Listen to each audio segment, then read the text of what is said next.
Music by Vikas Raj.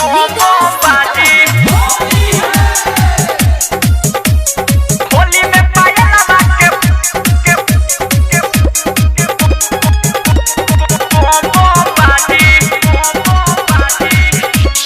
इही असली एकर होई जीजाजी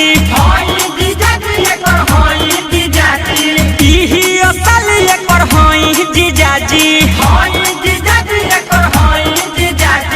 इहो बिया राजी हम बनी राजी तो होली में पियो रखी के बम बम बाजी तो होली में पायल लगा के बम बम बाजी बम बम बाजी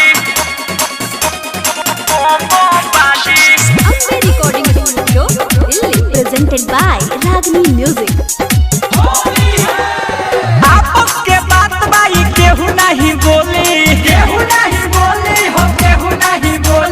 खींचा तानी में भोल फाट जाई चोली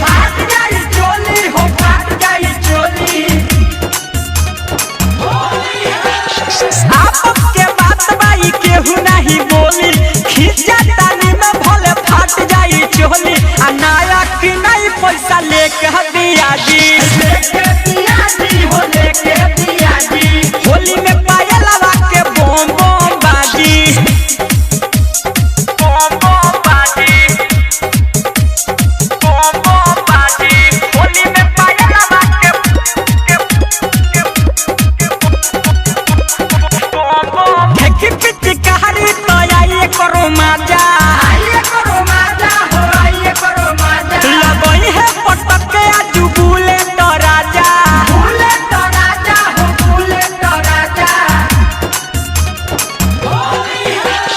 फेंकी पिचकारी तो आइए करो मजा पटक के लगई है आजू बुले तो राजा निर्मल योगेश ना कौन हो काजी